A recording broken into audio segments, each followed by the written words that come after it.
Hi, everyone, and thank you for joining our Fireside chat on embracing the CX disruption in insurance. I'm George Phipps, Director of Product Marketing at ActionIQ, where I work closely with engineers, designers, product teams to help build and enhance technologies that improve organizational access to customer data. And I'm really excited to have the opportunity today to put some questions about today's topic to Michael Turcsanyi, CEO of one of our great partners over at Goose Digital. And Michael, I'm going to let you intro yourself and talk a bit about Goose Digital and what you're doing there. But just for some background for listeners, you're a three-time entrepreneur with a history of providing innovative solutions across a variety of industries.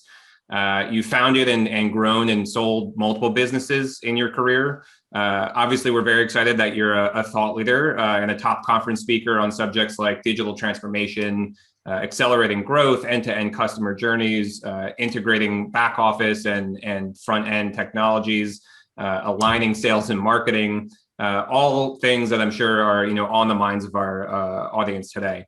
So very excited to have you on, and I'll let you talk a bit about what you're doing today at Goose Digital. Yeah, thanks, George. Happy to be here and supporting this conference. The insurance technology movement has been probably one of the fastest growing movements that we've been a part of over the last 4 or 5 years, and the acceleration from a digital transformation perspective is pretty insane. So obviously, as a founder of Goose Digital, I kind of get involved in a lot of different aspects of our customers and our business generally. But really what we're doing today is helping marketing teams and business units really leverage these next generation technologies in a practical, kind of pragmatic way into their campaigning, into their business. And we've been finding that with the insurance industry in particular, there's been sort of this rush to sort of leverage sort of the latest and greatest technologies, frankly. I mean, we're going to be talking a lot about the CDP and what it can do for these organizations. And sometimes, that guidance that can come from a partner or a systems integrator is really key. So that's really where we come in, is helping organizations wrap their head around usage of the technology. And we're heavily into things like marketing automation, CDP, but really just activation of this stuff so that the organization sort of can connect with their customers in new ways and do that sustainably, so to speak.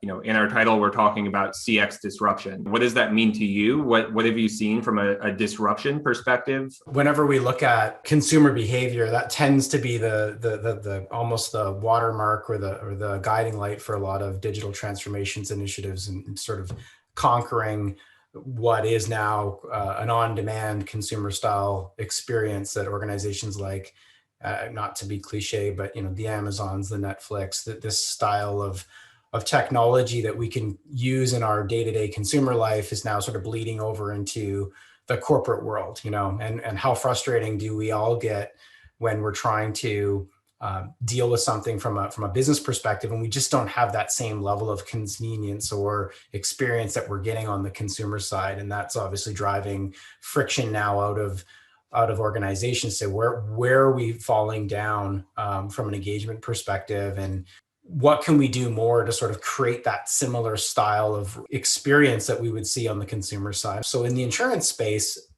it's been a big challenge to sort of get to a spot where the average consumer can go and shop for insurance. And I think the challenges are multifold, in that we want to be able to engage the product that way. We'd like to be able to go and actually find quotes for insurance and have access to our insurance products digitally. But that journey is very different. It's not the same as sort of jumping on Amazon and buying something that you'd like for your home and having it shipped and delivered. The real details that go into these insurance products and how to deliver them well digitally isn't very straightforward. So having an end-to-end experience that's anywhere close to what we would see on the consumer side is still a ways away. And there are like digital first, newer businesses who are coming in and filling that gap. Would you say that's the case? Oh, there definitely are, and I think it's like any experience that you'd like to create, like even something as simple as a self checkout, which has been kind of a thing now for a while. But when that whole experience started within retail, it was sort of kind of clunky, right? Like if it didn't exactly read the product in the bag, it would throw an error message and somebody would have to clear it. And pretty quickly it was like, well, this thing is like way more challenging to run than it is just having somebody check out, like handle the checkout. And then overall, as they understood like loss ratios from a retail perspective and just the labor that went into sort of managing these checkouts, they would say, well, okay, under certain weight thresholds and under certain situations of basket size, we're just going to not even review it. I'm sure there's people that are stealing the odd granola bar, but for the most part, they've worked those bugs out. And I think it's very similar when you think of even something as simple as like a warranty insurance product that, Apple might put onto their phones. It was a very clunky process in the early days. And now you can basically do the whole thing digitally and snap it on and it just goes. And they understand the dynamics of the underwriting that really goes into sort of what they're going to lose if they have too many people that, rip their phone apart and have to make a claim. And they've said, well, we're okay to just do that. It's better for us. We can get more mass and more scale by simplifying those underwriting rules and just allowing the policy to go digitally. What have you seen insurance companies focusing on, especially over the last year with COVID and how much strain there's been put on sort of the digital component of insurance companies' business models? What is working for companies that are sort of successfully navigating that? And maybe on the flip side, what's not working? Being able to communicate with your end customer, I think that's been the biggest kind of COVID piece, is that the organizations that had that list and that data and that information and the permission to be able to go and access it have done really well. Within that group, the number of large brokers or networks that have solid, really, really solid communication programs down to the end insured. I mean, there's not a ton of those out there. I mean, I think some of the biggest are still taking their time to sort of really get that right. So that even if you had all that, I think they may not have had the processes and the marketing power and the even the things like the CDP to be able to really do that well, but at least they had some data to work with. Of course, if you weren't in that boat, you were struggling to, well, how am I going to reach 40% of my audience now? Am I calling? What am I doing? Am I sending out direct mail? And so from sort of a use case perspective, is that, more being able to do more personalization in digital channels, both, personalizing email campaigns, personalizing journeys, activating across more digital channels. Yeah, it's also around segmentation, just being able to sort of slice out certain policy alerts and certain information that really now need to go out through these digital channels. Again, they may have some of the data around email and knowing that there's quality information there from an address perspective and we have permission, but can we segment out that information, or are we just now blasting everybody because that's all we have? On the one hand side of the equation, it's how are we trying to drive more premium growth? So it's sort of looking at intelligent ways to segment and understand the audiences and where there could be opportunities within those audiences to attach more premium or propose other services. We've got auto. They live in a state that has lots of snowstorms. There's no winter tire program on this person's policy. Let's put them in the winter tire program drip, a few months before it gets the time for that, right? That sort of thing. And then on the other side of the equation, it's more about, again, I would say engagement or brand touch points. How can we do a better job at just overall letting them know that we're here for them, and in a context that's more unique to you. So, hey, location, how long you've been with us, the stuff that you do have with us, content strategies that we have around that, right? Again, wow, I'm just getting this information from my broker potentially, or my agency, or direct if it's a direct writer. And it makes sense, right? Like they're obviously in touch with me as a customer, and yeah, I'm looking at it and I get it once a month, and there's nothing really actionable, but it's a brand touch point, and it means that I'm supported. And again, it's in context, so it's very high quality. It's not, yeah, everybody's getting this one massive newsletter on the East Coast, and it's like, yeah, that's great, you know. Yeah, there's not really any credibility to that if you say we care about, you specifically, but you're in, a segment of, the entire United States versus, actually being able to, pull in information about your history with the company and providing a lot of credibility to the fact that this, insurance carrier cares about you and is concerned about, what may be going on financially for you, and they want to be there to help you. So maybe you can talk a bit about the role that marketing technology plays in sort of executing those kinds of campaigns and ultimately navigating this disruption, and then sort of what it can't do. So we all know that people and process is just as or more sort of critical.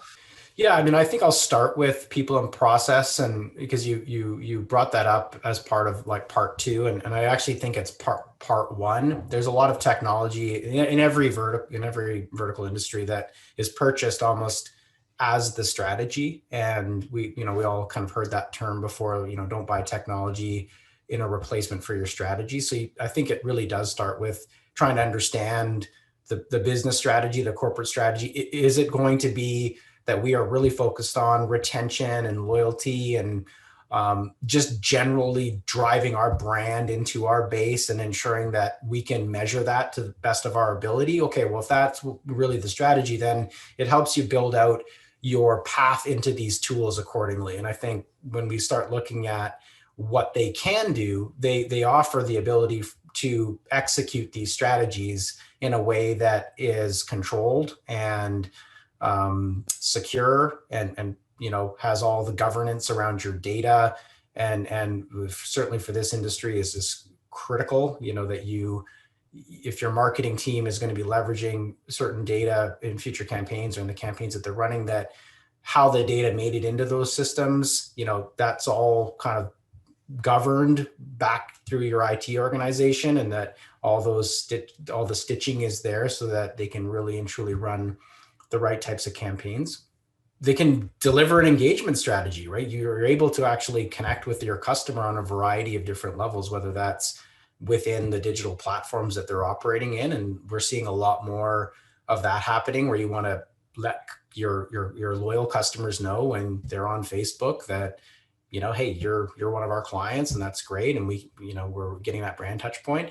And then of course, through some of the other programs that we've already mentioned in this chat around being able to just reach someone and let them know about their policy or give them recommendations to other things. But without sort of strategy and without, the team, what we've seen is these martech stacks end up kind of just be batch and blast systems. And what pieces do you see as essential to, avoiding a batch and blast approach and supporting sort of more sophisticated use cases? Within the insurance industry, there are these big iron agency management systems or broker management systems that are the policy management platform that really contains the information about your customers. And there's a reason why it's hard to access. You don't want to just go in there and start doing things with that data for all kinds of regulatory reasons and business reasons. So I think, first of all, it's how do we get controlled access to that data? How do we make sure we can bring it into an environment that maintains the governance of how we need to manage our data and brings it in such a way that we can be very confident that as we start to work with that data, as we start to segment the data, as we start to theorize new campaigns that we can run, and we can be very sure that that is true. And that is a big part of what CDP provides, right? Is that smart, controlled way to have the access to our audiences and build various audiences and understand our data in a marketing context going forward. And then, of course, kind of further downstream, really your automation solution, your automation platform being typically how you're going to execute most of those campaigns. I think in the past, and without without that CDP layer, what you tend to see is a lot of CRM to automation, or some cobbled together thing into automation. And what you lose in that model is all the governance and control. And, it's not as strong, anywhere close as strong as it would be if you had the complete chain. You were talking about trust in the data. And I feel like there's two pieces of that. One is, data accuracy, and then there's the sort of data privacy and sort of data governance aspect of it. I'm curious of how that impacts the approach to sort of the buy versus build approach to solving this problem and getting control over that. And if insurance companies, or especially companies in sort of highly regulated industries, are more likely to think about building something in-house to solution that versus working with a vendor. Well, I think that's partly, education around the CDP market. And, I think in this industry where there has been kind of that rapid acceleration into CRMs, rapid acceleration into automation, and really just a whole host of digitization, at speed. I think that this is sort of a natural next step, that what we're going to see is, okay, well, there are now platforms out there where the evolution in the market is going is to say, once we can have our marketing team and we can give them access and we can be confident in that data and the validity of it on an ongoing basis, now it allows the team to start to develop what would be a great customer experience. What type of comms are going to resonate? And that agility is really important. Until you get to that marketing agility and the ability to sort of test and learn and test and learn and test and learn, you won't really know. We're still kind of really clunky in comparison to what you'd see in the retail space or a more mature space where you're doing this. We talked earlier about what's a success or failure of these campaigns. I mean, it's really easy to look at something, well, the data was wrong. I think what we need to be doing is saying the data is actually right and it's controlled and we have access to it and we can iterate. So now, was the campaign successful? What messaging did we put out there? How were we trying to build on that customer experience? Oh, that really didn't work. In fact, let's not go about that type of thing again. But it had nothing to do with our approach. Our data is accurate. Now we can just sort of adjust the campaign or the changes that we're trying to make to the customer experience. So when you talk about build versus buy, I think there would be a tendency to sort of plug these pieces together. And why would they do that? It would be because they are unaware of where the CDP space really is. I think as they become more aware of, look, these tools are here and you don't have to build them and they're very, very scalable, then you'll see a shift from the build. Yeah, for sure. And we've talked about it before as kind of like the marketing enablement piece of the stack, and even beyond marketing. And I know you do a lot of this kind of work is, aligning sales, marketing, post sales. Mm-hmm. You're not going to get to that place if you aren't centralizing your data, all the data that could impact the customer experience, and focusing on making that available to people who can impact the customer experience. And that's just not, I think with a lot of the sort of build projects that we see, that's not the number one priority. It's more about, connecting different data sources together, but not necessarily building an interface that will enable your marketing team and your sort of customer experience organization to get in there and sort of make a difference. We're talking a lot about sort of email, but there are other channels, right? So when you think of, well, now how do we do that into other channels from a build perspective? Well, that's even more of a beast, because now we're maintaining Facebook APIs. Now we're maintaining access to all these other third-party systems. And it's like, you're not going to be able to really develop the trueness of what you're trying to do there for the marketing or the communications team unless you're prepared to basically become a CDP. What do you recommend for organizations who, maybe have struggled to capture or capitalize on a lot of the shifts that we've seen in consumer behavior recently? What are some of the first steps that they should be taking to set themselves up to be able to deliver some of the experiences that we've been talking about and use cases that we've been talking about? And then also, as we've been saying, sort of make that extensible and scalable for the future, whatever may lay ahead. So I think, the data assessment piece and really understanding where you're at probably be step one. We like to say that you shouldn't stop if you're 30% or 20% of an audience that's really important to you and you can only reach 20% of them, that may still be a big number. I mean, that might be $50 million of premium that you can go attack through a cross sell. Yeah, we'd like to be able to go after the entire audience. We can't today. So, but that doesn't mean you shouldn't start and test out what could work for your strategy. So I would say start, with the data assessment and really understand from a business perspective what you have. Michael, thank you so much for joining us. Thank you all for attending, and enjoy the rest of the conference. You're welcome. Thanks, everyone.